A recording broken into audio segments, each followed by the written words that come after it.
Yeah, like, click, subscribe, do all that. You already know what time it is. It's Netflix time. This series is called The Uncanny Counter. This is one of those Netflix originals. Season 1's got 16 episodes, an hour apiece. And we're going to go over episode 1. On his birthday, So Moon struck by a strange burst of light that leaves puzzling challenges to his body. He finds answers inside the local noodle shop. So let's just jump right into it. First of all, just look at the animation. That's some G'd up shit right there. Yeah. It starts out with Soman in the car with his parents, as a little boy.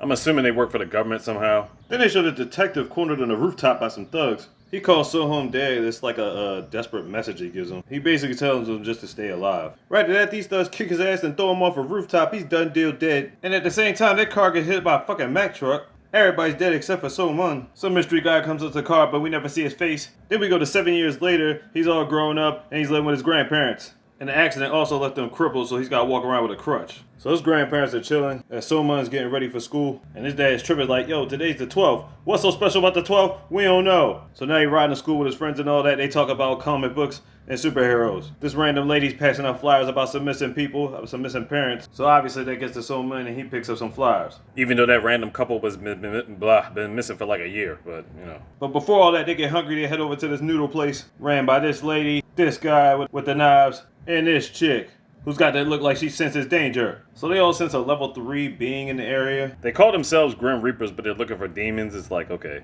So basically they tell people to leave when they finish eating because they basically got to close up shop. And our crew's mad. They're like, damn it, we try to get some food. And then Soham, he locks eyes with the beautiful chick running the store. So is this our love connection? Who knows?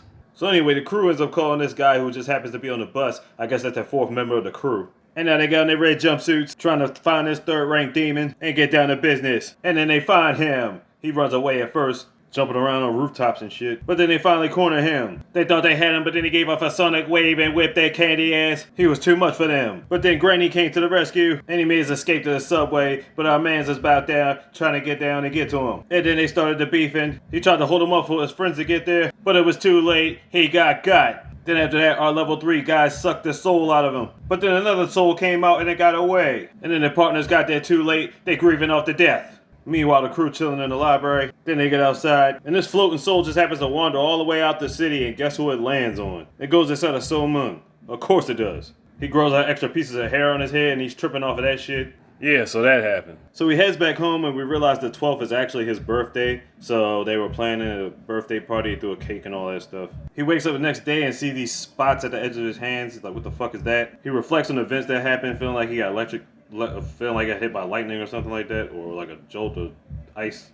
Then he has this dream or vision that he's in the middle of the ocean and this lady just pops up out of nowhere and then he wakes up. Later in the day, they in the library, and his best friends get picked on by some random bullies. So Soman ain't standing for that shit. So she fake cries to the librarian just to make sure her friends don't get hurt. Then on the other side of town, this cool motherfucker steps out the limo. But he's dressed all black for the funeral of the guy that got killed in the subway, who actually knows the superhero Noodle and Company crew. He tells them somebody has to have his soul and they have to go looking for him. Meanwhile, you got police investigating the crime scene. Back at school, his best friend gives Sohan some heartfelt speech about why he didn't want them to interfere. He didn't want the bullies picking on him, so he just took all the heat for it. But of course, when he decided to walk home by himself, here they are just standing around an alley. And of course they start picking on him. Now nowhere, here comes his new boo to save the day. She gives them brutal justice and sends their ass home packing. So she grabs him up, brings him to the Noodle Company squad. Grandma tells him the story about being Grim Reapers, and now that you have a soul, you're part of a Grim Reaper squad too. But you gotta learn how to use your powers too. And if you do, you'll be able to heal up your leg. He's not too keen on the idea because he's a high school kid. But he looks dead in his face thinking to himself like, you look real familiar. But they don't really expound on that. And Grandma tells him to concentrate. Now he's back in the world with that lady and she's explaining everything to him. I'm not even gonna lie, I even lost track of what she was just trying to explain. So honestly, you got to watch the show.